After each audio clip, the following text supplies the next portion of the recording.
Hello, this is Chris Godwin. I'm on the roof of Nissan and McKinney and McKinney Buick GMC, and I'm talking with various partners today, just like previous days, and I'm here with Hope's Door, and I'm here with Klein Taplin and Pat Tosi, the CEO of Hope's Door. And let me tell you a little bit about Hope's Door and what they do. Hope's Door is a shelter and counseling center that offers comprehensive programs and services that are designed to help break the cycle of domestic abuse. Hope's Door provides direct intervention and prevention services to Texas families affected by domestic abuse in the Collin County, Dallas County, and surrounding areas. So tell me a little bit about Hope's Door and actually what they do in the community. Well, Hope's Door, we have a 24/7 hotline, and when folks call that hotline, they end up at our shelter, and it's usually in the middle of the night. And once they're in the shelter, we first try to make them feel welcome and loved, and then we start the process to get them to sustain themselves. And we have counselors who work with them, and a typical stay in our shelter is about 30 days. And the shelter houses up to 25. It's a 5-bed shelter. It's the only one in Collin County. And once they're into the process, the next step might be in transitional housing, but it's always outreach counseling that takes place either in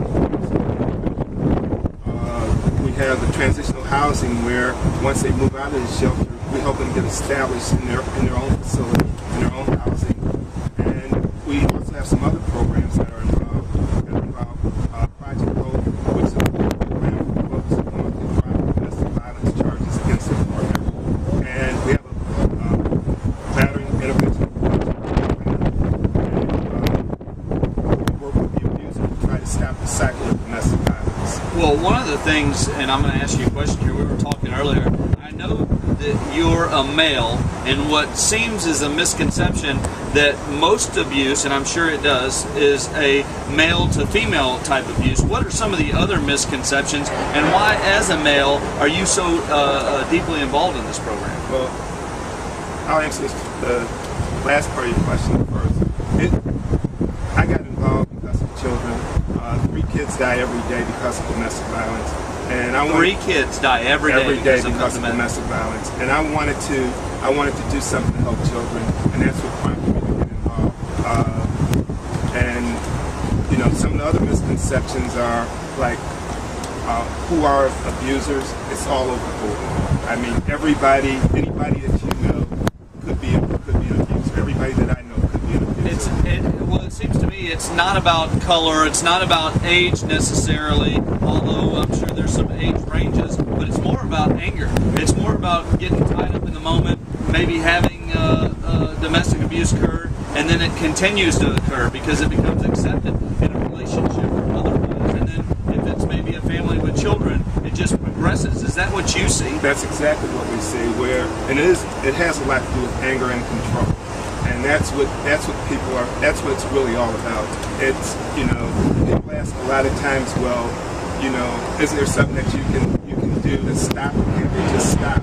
And no, they really can't stop without the proper counseling and things of that nature. And it's about anger and control. They want to keep the person in place. And it could happen on either side, it could be male or female, trying to keep that control. Now, what type of preventions measures do you have, and how can you, because the adults is one thing, and I know it's just as important, but what concerns me is children, because I have that special love, like we talked about earlier, for children that you do. How do children have access to counseling, and how do they, who can they talk to during a bad situation? How do you get to those children and let them know that it's unacceptable and that you need to say something to somebody? And that's one of the things that I didn't mention earlier. We do community education. We go to schools, grade school level. We do high school, and we just try to get the word out.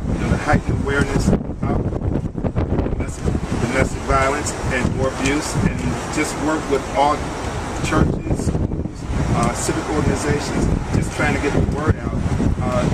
Typically what happens is when a family comes, those children do get the counseling that they need. We have a children's program where we work exclusively with the children, but it's such a secret that people don't want to talk about it, where until the abused person breaks away, and if they have children, bring the children with them, the children aren't going to talk about it either, because if that's all they know, they think it's accepted behavior.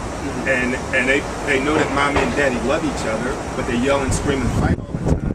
And they think that's accepted behavior. And that's why they say because little girls think it's okay, and little boys think it's okay. So the cycle never stops. The cycle never stops. And if son sees daddy hit mommy, right, when son gets older, he thinks that that's a productive relationship, and it never stops. Wow, it's amazing. There's been a couple of community groups and organizations that have been up here and expressed what they do in the communities. And it's amazing how I lay my head on my pillow every night, and I don't realize all the things that are going on outside of my rooftop, outside of my neighborhood, or outside of what I think is really happening. I think everybody lays their head on their pillow and sleeps like me, but it sounds like to me there's some sleepless nights with a lot of people involved, as little as children that are just having a tough time making it up, and the attitude that they carry going to school and trying to be productive at school and get good grades. It's just so amazing, and it kind of hurts. Yeah, and you hit upon something, because the kids are unproductive in school because of how they live their lives, and also the people, the abused person going to work. It makes a serious impact on their productivity at work, and corporations lose billions of dollars a year because of domestic violence. And people have to recognize that it's everybody's problem. It's an issue for everybody. It's just not the person who's being abused or the abuser. Everybody has to take charge and look at it and see it for what it is. And as Pat likes to call it, a silent epidemic. And that's exactly what it is, because it's not anything people want to talk about. Well, I want to address a couple issues. First of all, Hope's Door is the only shelter for domestic abuse in Collin County. What else would you like to tell us about your company or organization? We need money. Yeah. How is it funded? Yes, we need money, and it's funded a number of sources. Government grants, obviously, foundation grants. That money is restricted, because when the government gives it to you or foundations give it to you, they tell you specifically how to spend that money.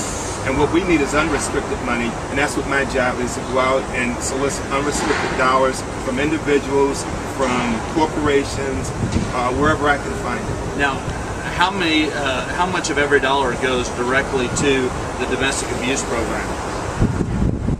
We provide direct services, and I would say that we spend less than 10% on G&A, general administrative expenses. So 90 cents of every dollar coming in goes directly to serve the client. So 90 cents of every dollar, also comprised of mostly volunteers, I'm assuming. Right. So great. Well, and the other part about that is you're up here on the roof with the heat and everything.